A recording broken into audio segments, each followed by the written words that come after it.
Atos, capítulo 13. Barnabé e Saulo, a primeira viagem missionária. Havia na igreja de Antioquia profetas e mestres. Barnabé, Simeão chamado Níger, Lúcio de Cirene, Manaém, que tinha sido criado com Herodes, o tetrarca, e Saulo. Enquanto eles estavam adorando o Senhor e jejuando, o Espírito Santo disse: Separem-me agora, Barnabé e Saulo, para a obra a que os tenho chamado. Então, jejuando e orando, e impondo as mãos sobre eles, os despediram. A missão em Chipre. Barnabé e Saulo, enviados pelo Espírito Santo, foram até Seleucia e dali navegaram para Chipre. Quando chegaram a Salamina, começaram a anunciar a palavra de Deus nas sinagogas judaicas. Tinham também João como auxiliar. Havendo atravessado toda a ilha até Pafos, encontraram certo judeu de nome Bar-Jesus, que praticava magia e era falso profeta. Ele estava com o procônsul Sérgio Paulo, que era um homem inteligente. O procônsul, tendo chamado Barnabé e Saulo, desejava ouvir a palavra de Deus. Porém, o mago Elimas, e é assim que se traduz o nome dele, se opunha a eles, procurando afastar da fé o procônsul. Mas Saulo, também chamado Paulo, cheio do Espírito Santo, olhando firmemente para Elimas, disse: Ó filho do diabo, cheio de todo o engano e de toda a maldade, inimigo de toda a justiça, por que você não deixa de perverter os retos caminhos do Senhor? Eis que agora a mão do Senhor está contra você, e você ficará cego, não vendo o sol por algum tempo. No mesmo instante, caiu sobre ele névoa e escuridão, e andando em círculos, procurava quem o guiasse pela mão. Então o procônsul, vendo o que havia acontecido, creu, maravilhado com a doutrina do Senhor. João Marcos volta a Jerusalém. E navegando de Pafos, Paulo e seus companheiros viajaram a Perge da Panfilha. João, porém, deixando-os, voltou para Jerusalém. Mas eles, saindo de Perge, chegaram a Antioquia da Pisídia. No sábado entraram na sinagoga e sentaram-se. Depois da leitura da lei e dos profetas, os chefes da sinagoga mandaram dizer-lhes: Irmãos, se vocês têm alguma palavra de consolo para o povo, falem. O testemunho de Paulo em Antioquia. Paulo, levantando-se e fazendo com a mão sinal de silêncio, disse: Israelitas e todos vocês que temem a Deus, escutem. O Deus do povo de Israel escolheu os nossos pais e exaltou o povo durante a sua peregrinação na terra do Egito, de onde os tirou com braço poderoso. Suportou os maus costumes do povo durante uns 40 anos no deserto. E, havendo destruído 7 nações em Canaã, deu essas terras como herança ao seu povo. Tudo isso levou cerca de 450 anos. Depois disso, lhes deu juízes até o profeta Samuel. Então eles pediram um rei, e Deus lhes deu Saul, filho de Quis, da tribo de Benjamim, e isto durante 40 anos. E tendo tirado Saul, levantou-lhes o rei Davi, do qual também, dando testemunho, disse: Achei Davi, filho de Jessé, homem segundo o meu coração, que fará toda a minha vontade. Da descendência deste, conforme a promessa, Deus trouxe a Israel o Salvador, que é Jesus. Antes da manifestação dele, João pregou um batismo de arrependimento a todo o povo de Israel.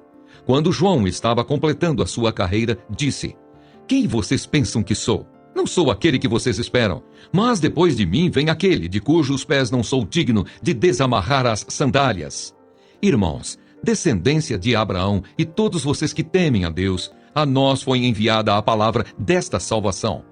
Pois os moradores e as autoridades de Jerusalém, não conhecendo Jesus, nem as palavras dos profetas que são lidas todos os sábados, cumpriram as profecias, quando condenaram Jesus.